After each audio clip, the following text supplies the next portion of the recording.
I'd like to extend a big thank you to the organizers of this excellent conference for inviting me to speak here.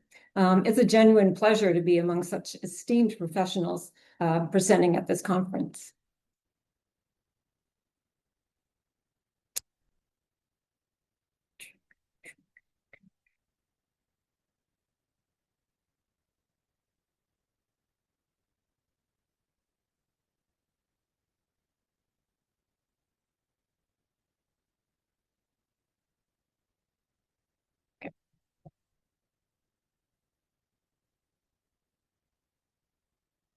So again, my topic being insulin dysregulation, I thought it would be really important to go over the role of insulin in the body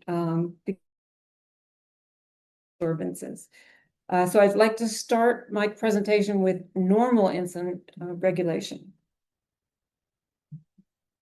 So insulin is a peptide hormone that is produced by the beta cells in the pancreas.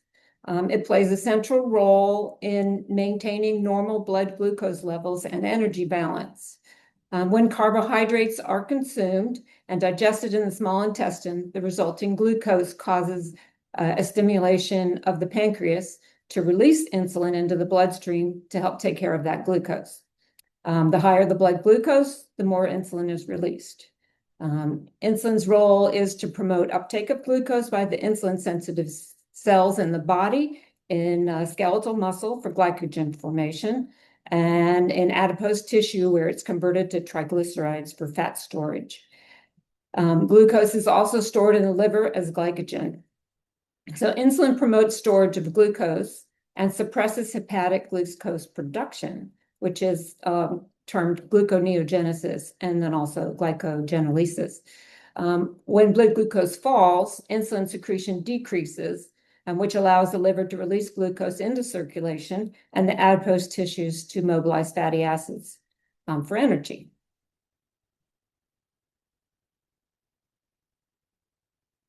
So at the cellular level, insulin is actually a facilitator. It's the key that opens the door of the cell for glucose. So without insulin in the receptor on the cell, the channel that allows glucose to enter won't open.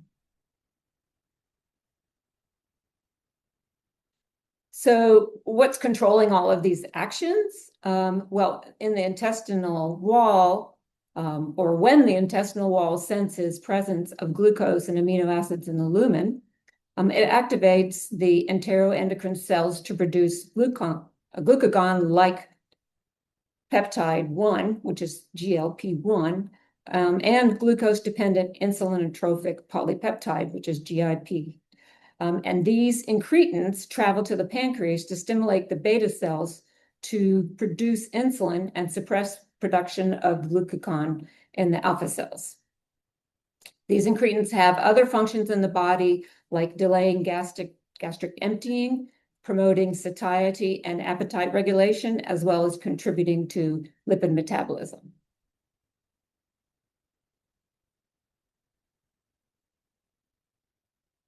So normally the whole system works great until for the majority of horses, until it doesn't. And then that brings me to my topic, insulin dysregulation. So I'll be covering what is insulin dysregulation, why is it important, what are the risk factors, how is insulin dysregulation diagnosed, how is it measured, and what can we do for it, and then where do we go from here?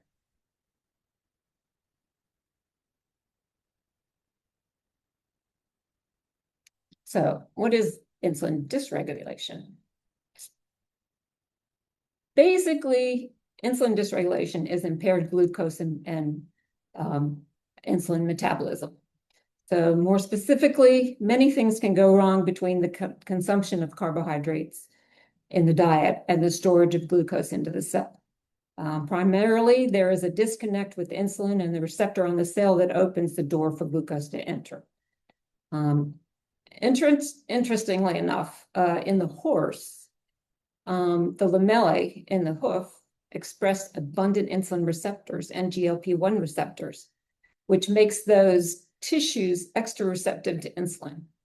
And so the epithelial cells never develop selective insulin resistance like muscle or adipose tissue. The result is that the lamellae can become hyperresponsive to insulin at exactly the wrong time in the face of when high carbohydrate intake in the gut is promoting a lot of GLP-1 production, which are pushing the pancreas toward an exaggerated insulin production.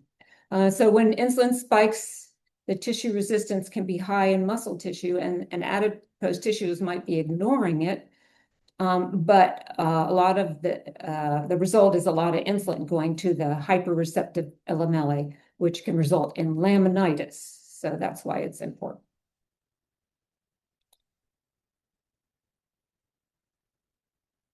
So insulin dysregulation is a broader term that encompasses any disturbance in insulin metabolism.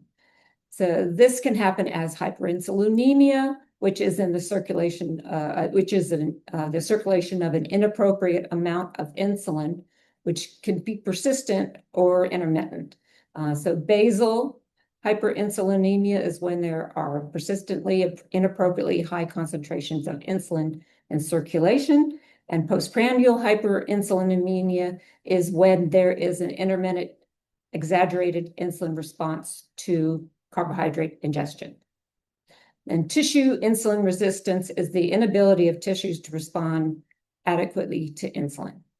So hyperinsulinemia can be symptomatic of tissue insulin resistance when it occurs as a compensatory response to peripheral tissue insulin resistance. Horses can have excessive insulin response to ingested carbohydrates without concurrent tissue insulin resistance, which results in transient hyperinsulinemia and demonstrates that hyperinsulinemia can be present in the absence of tissue insulin resistance. Because of this, the tissue insulin resistance and hyperinsulinemia may represent two different arms of a pathological process that could precipitate laminitis.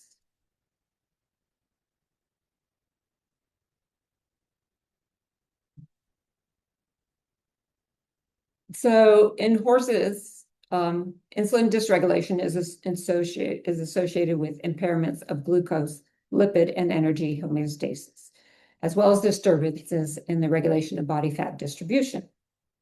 But taking a closer look at insulin dysregulation, we see an interrelationship with hyperinsulinemia. So insulin resistance, hyperglycemia, and hypertriglyceridemia. You can have a cycle where of hyperglycemia stimulates beta cell secretion, causing hyperinsulinemia, which in turn causes impaired insulin signaling, which will stimulate lipogenesis and tissue insulin resistance, which with the resistance in turn impairs glucose uptake, causing hyperglycemia. Then also insulin resistance can push hyperinsulinemia by causing compensatory pancreatic secretion and reduce hepatic insulin clearance, as well as hypertriglyceridemia by reducing suppression of lipolysis and hepatic VLDL synthesis. So why is insulin dysregulation important to study? So insulin dysregulation is recognized as a key factor involved in the development of endocrinopathy or hyperinsulinemia-associated laminitis. Endocrinopathic laminitis is the most common cause and thought to be responsible for up to 90% of the cases of clinical laminitis.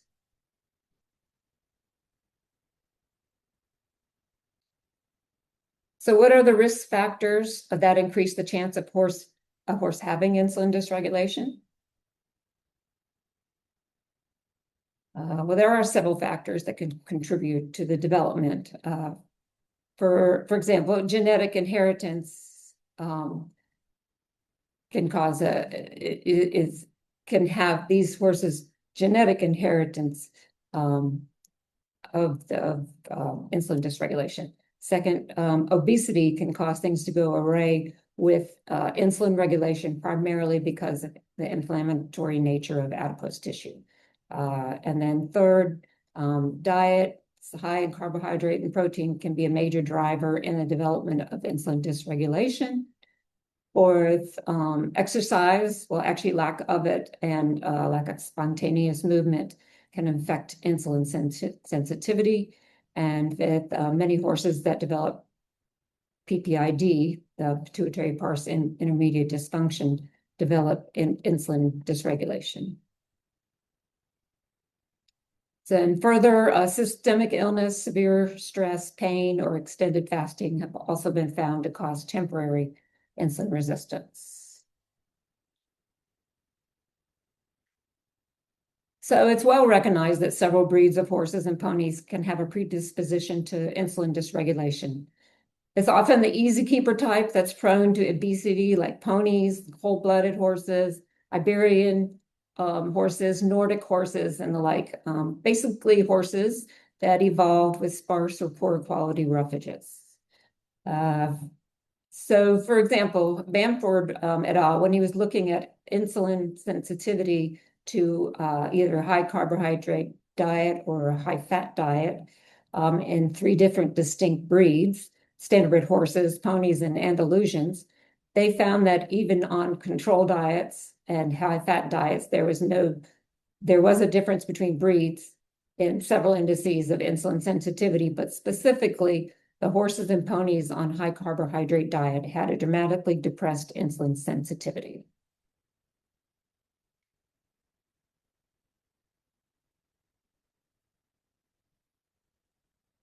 So obesity. So fat accumulation is associated with insulin resistance. We heard all about this just previously from Dr.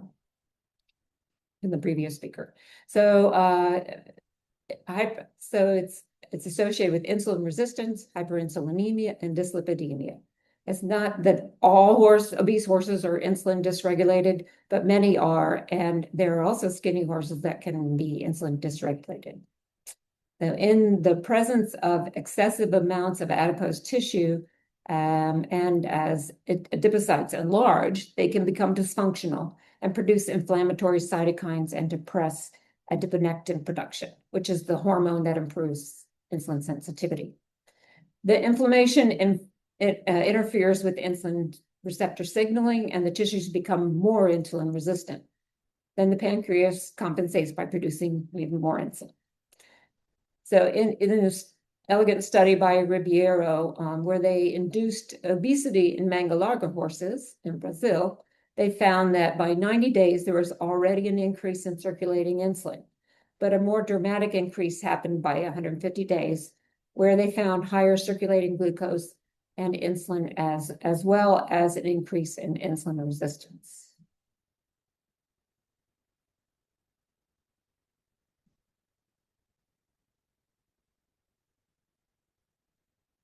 So when looking at obese horses, Reynolds et al. Found elevated levels of the inflammatory markers produced by adipose tissues that contribute to insulin dysregulation. So in the mRNA transcript levels, they saw higher leptin and the inflammatory cytokines, TNF-A, alpha interleukins, and chemokine ligand.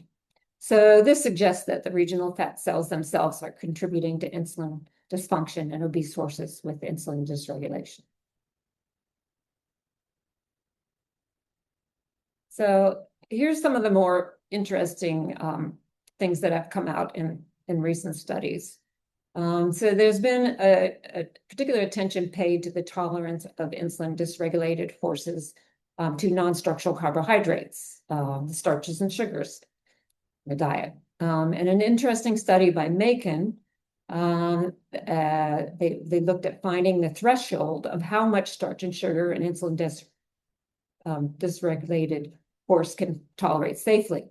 So they fed purified starch or sugar sources at increasing levels and found that there was little difference in the response of normal horses up to 0.2 grams of non-structural carbohydrates per kilogram of body weight in a meal. But the insulin dysregulated dysregulated horses showed a more marked insulin response to the carbohydrates, as you can see here.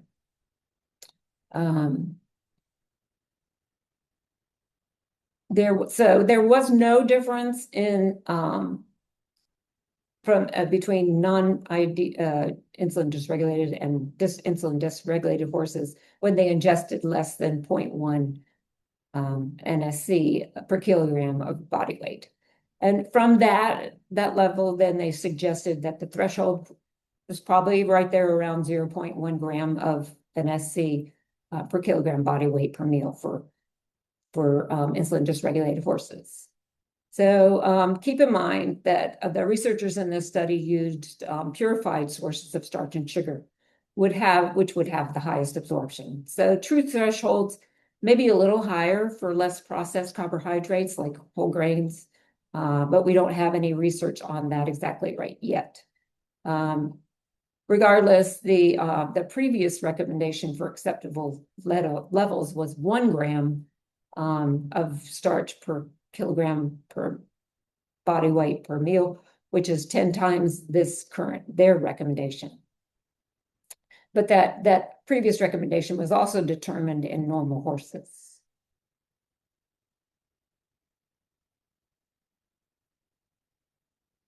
So as it was becoming increasingly evident that insulin dysregulated horses have a more exaggerated response to NSC in the intestinal tract, Macon et al. Took a look at the effect of NSCs in forages. They fed Timothy alfalfa hay and a Timothy alfalfa mix, as well as a super low NSC pellet as a low NSC control, and oat grows as a high NSC control. When horses did not respond differently to the different types of hays, they did have elevated insulin levels that were 2 times that of normal horses.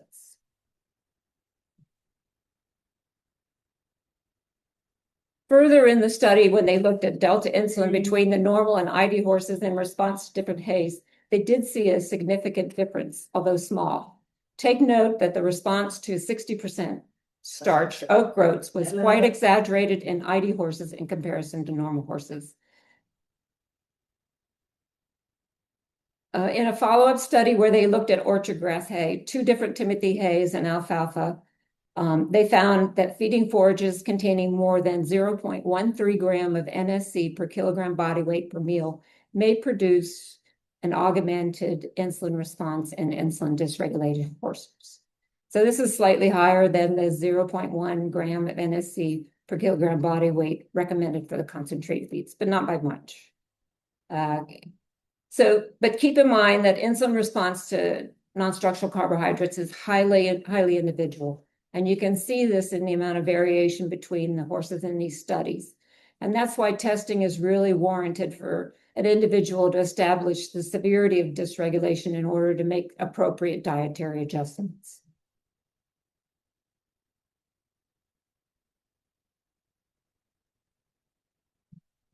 So not only will carbohydrates stimulate insulin release, but it is becoming increasingly evident that protein, and more specifically, certain amino acids, will also have an influence on insulin concentrations in the body. To look at this more closely, Los et al. Fed high protein meals to fasting horses and looked at glucose and insulin dynamics as a result. While they didn't find any differences in glucose response, there was a 9-fold increase in insulinemic responses in insulin dysregulated horses compared to normal horses. There were problems with this research that make the results a little difficult to interpret. The test feed was also higher in non-structural carbohydrates than recommended for insulin dysregulated horses. It was 0.6 grams of NSC versus 0.1. So the insulin response to the protein could not be separated completely from the NSC response. The other confounding factor was that they fed a lot of protein at one time, much higher levels than typically fed to even normal horses. So there could have been a tremendous amount of protein breakdown going on, resulting in a lot of carbohydrate once the nitrogen is cleaved off.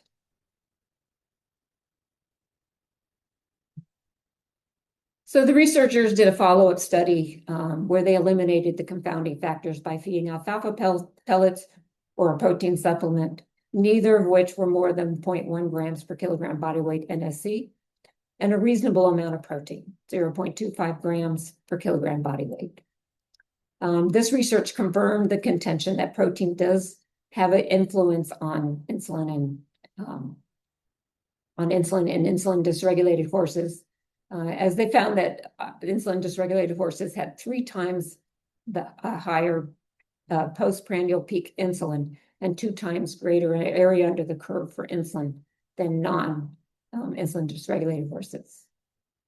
The insulin dysregulated horses responded similarly to the protein in alfalfa as they did to the protein supplement, most likely because they fed equal amounts of protein, although the amounts of the feed were actually different. So the result is that, yes, it looks like protein, or more specifically, certain amino acids can cause an exaggerated insulin response in insulin dysregulated horses. So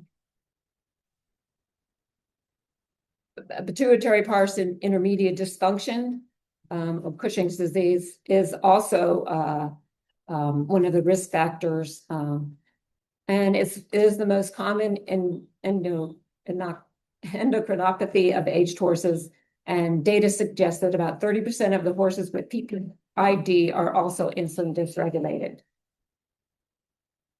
So how is insulin dysregulation diagnosed?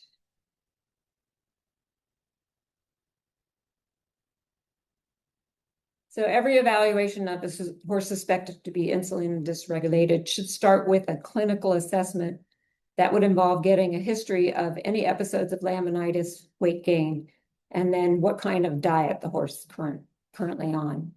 A physical exam would include making evaluations of body condition score, a Cressy neck score, and notes on regional fat deposits.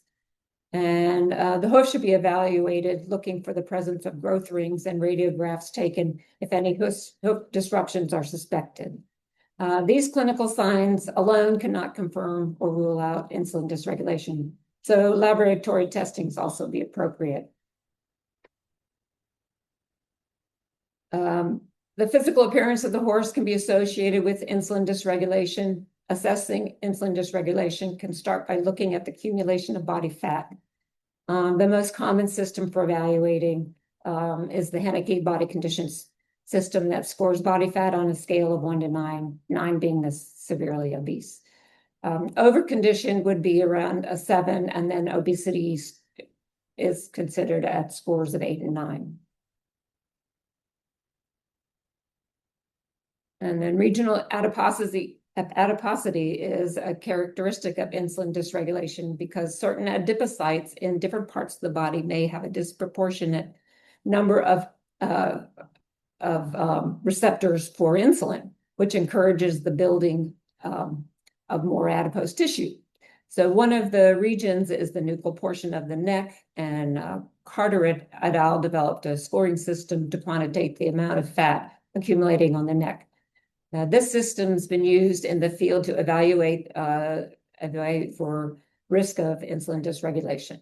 Ragno et al. Found that horses with a Cressy neck score greater than 3 had a higher risk of insulin dysregulation.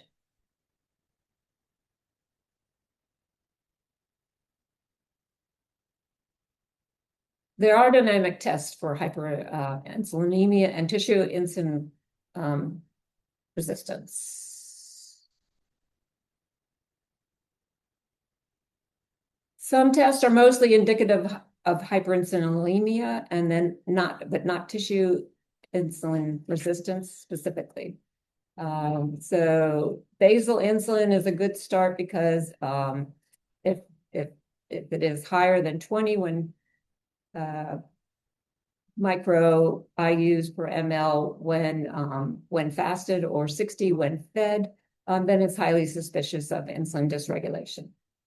Elevated fasting blood glucose levels are more an indirect measure of tissue insulin resistance and suggested of defective compensatory insulin response.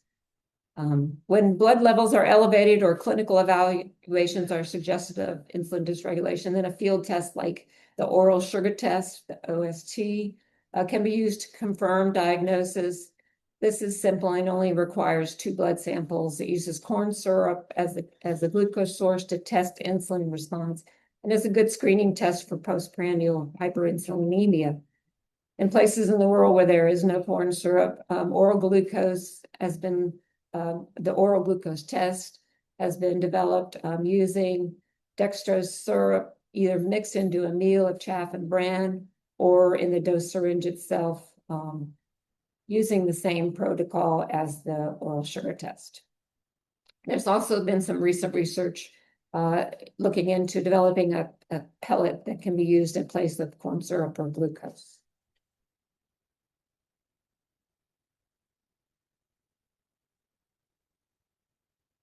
There are a number of more complex and costly tests possible to look for looking at tissue insulin resistance, most of which are more suited for research situations. The insulin sensitivity test is one that can be done in the field by administering insulin after a baseline blood glucose sample, then comparing the 30-minute glucose level to assess the ability of insulin-sensitive tissues to take up glucose. The CGIT is another field test that involves injecting glucose and insulin at the same time and is considered the best test for assessing tissue insulin resistance. The FSGIT and EHIC and variations of the two involve catheterizing the horses and multiple samples and are best done in clinical situations. They are considered the gold standard for measuring insulin sensitivity.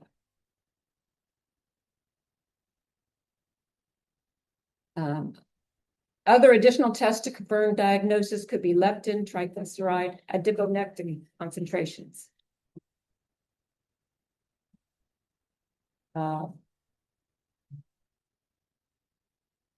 So what can we do to get ID under control?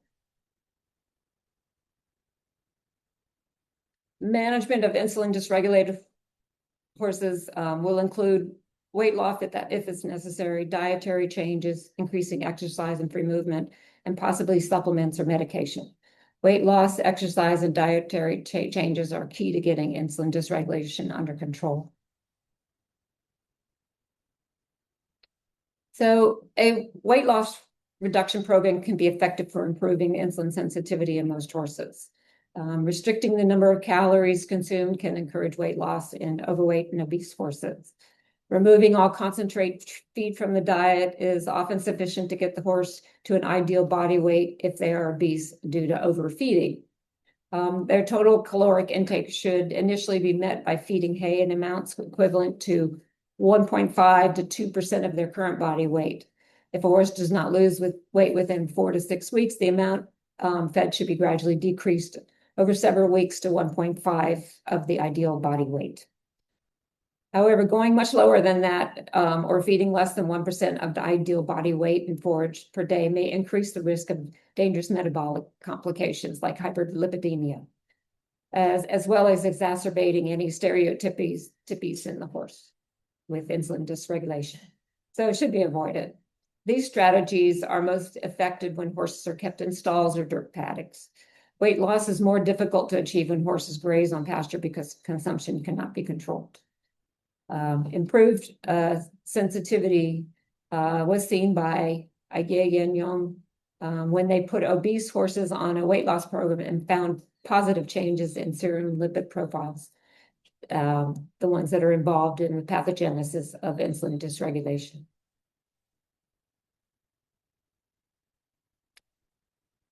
So the goal with diet is to target the sources of non-structural carbohydrates and other influencers of insulin responses, such as protein.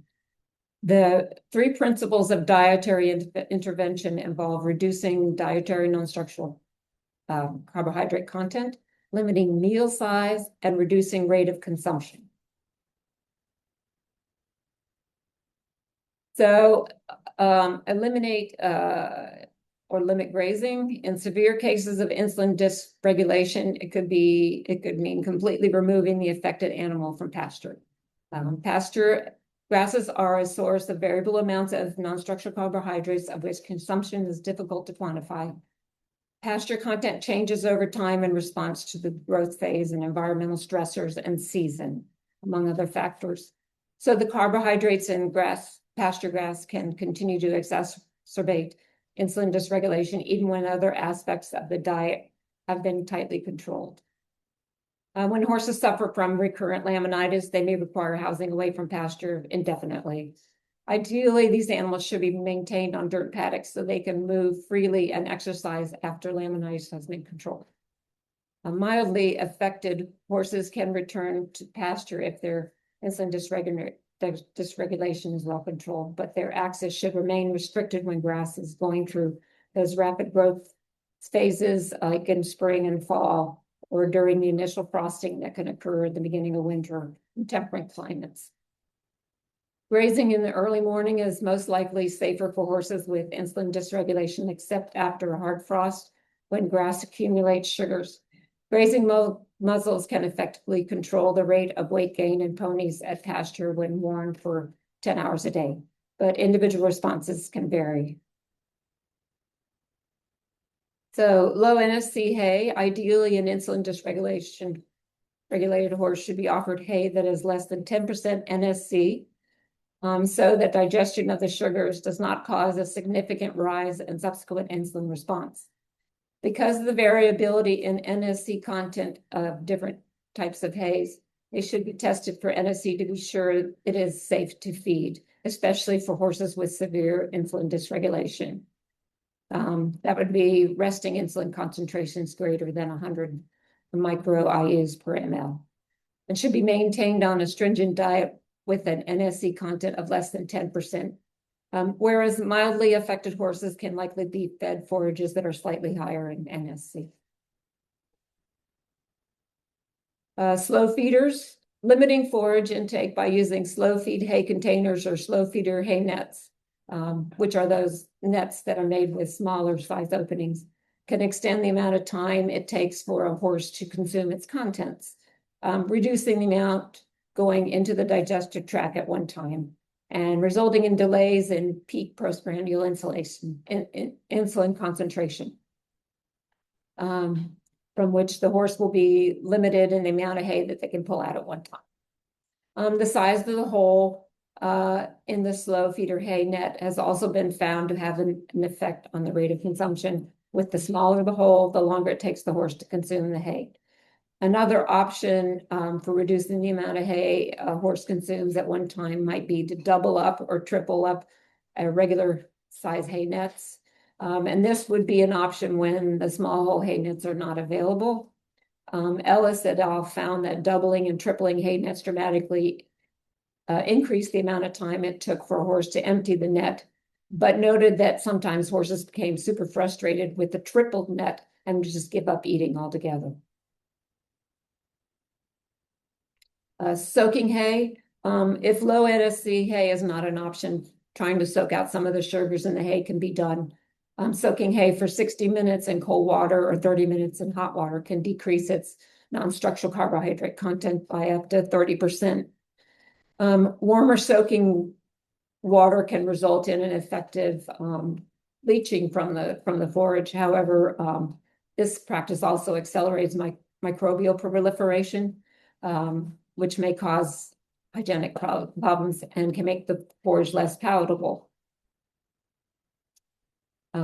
It's important with soaked hay that the horse is not allowed to drink the soak water, not only because it contains leached sugars, but also the dust and molds that may have been present in the hay in concentrated amounts.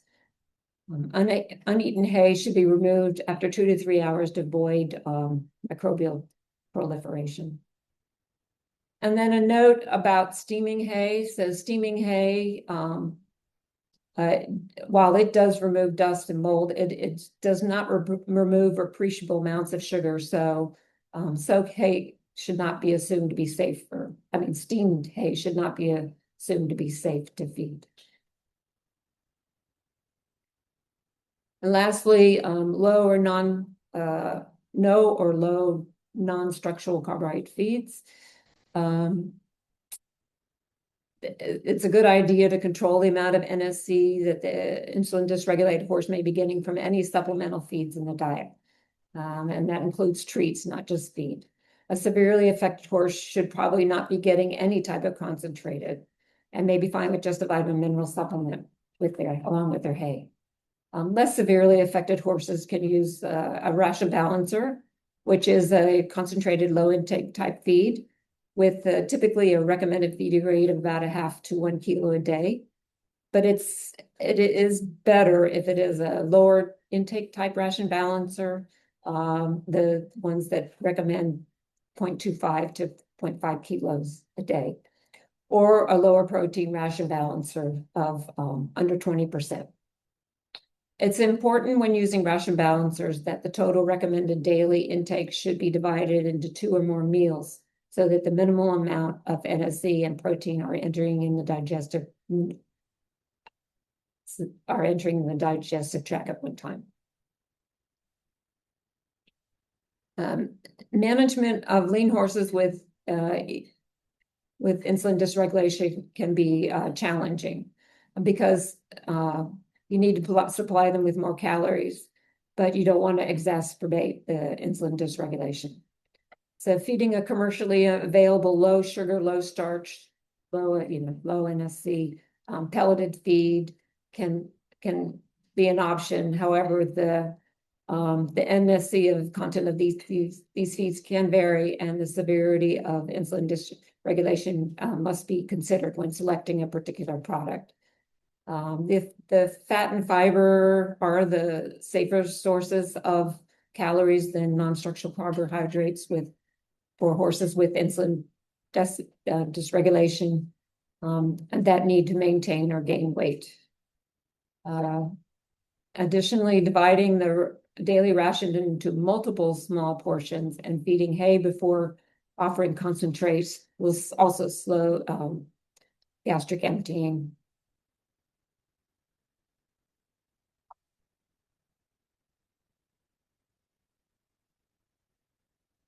So increasing exercises is well known to improve insulin sensitivity. Morgan et al.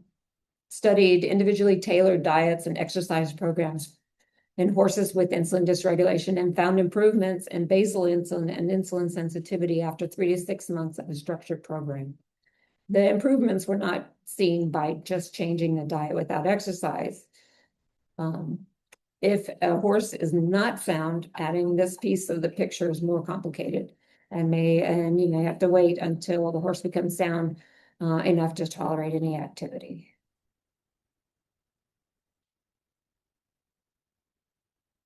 So there have been a few investigations on different types of supplements that could target insulin dysregulation. The omega-3 fatty acids, DHA, has been documented to help reducing inflammation in humans. And in horses, Elsinga found that a supplementation with a marine-derived DHA helped to reduce inflammation and modulate metabolic parameters. Another one, spirulina, was looked at, and supposedly the horses lost weight and had improved sensitivity. Silymarin has not been seen to directly help with insulin dysregulation, but in vitro it was found to be helpful with damaged laminar tissue. And then more recently, a nutraceutical combining DHA, glutamine, brewer's yeast, and vitamin E was able to reduce the progression of insulin resistance in insulin dysregulated horses during a 4-week high NSC challenge. Some other suggested supplements that don't have a lot of data behind them are berberine, cinnamon, chromium yeast, magnesium, and a probiotic, just to name a few. So medications looked at for control of insulin are thyroxine, which will accelerate weight loss and can be helpful for improving insulin sensitivity, but does not directly affect insulin sensitivity. It's only through the weight loss. Metformin is commonly used in human diabetics, but the results in horses are inconsistent at best. And because it has lower bioavailability, it's not because it has lower bioavailability in horses. And then sirolimus suppressed exaggerated insulin responses to a glucose oral test in experimentally induced ID horses. But more testing needs to be done in actual insulin dysregulated horses before this one actually should be recommended.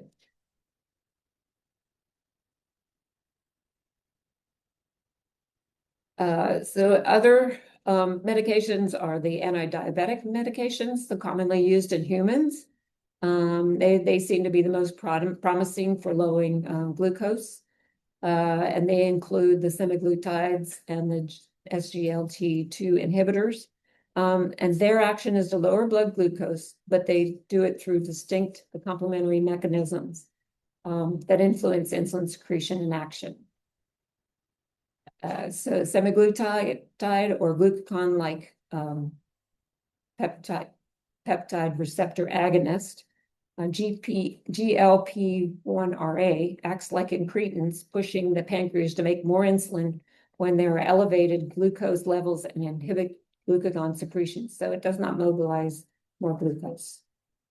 The sodium glucose cotransporter 2 inhibitors, the SGLT2 inhibitors, block the resorption of glucose in the proximal tubule of the kidney, increasing urinary glucose secretion.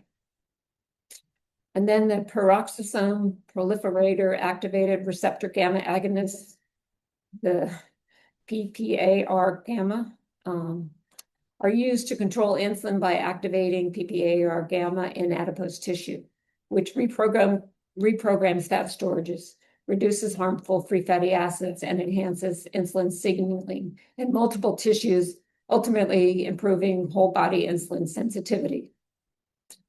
Although they appear to be promising, there are a few obstacles that may need to be overcome before they become commonplace in equine practice, namely cost and availability. Some of the published research on these are for xanotide, which is a GLP-1RA, like the broadly used human product Ozempic, showed a threefold increase in insulin sensitivity and reduced postprandial insulin area under the curve by approximately 20%. Pioglitazone, which is a PPAR gamma agonist that was seen to decrease insulin response to a oral sugar test in insulin dysregulated horses and increase high molecular weight adiponectin, but only when fed at a higher dose.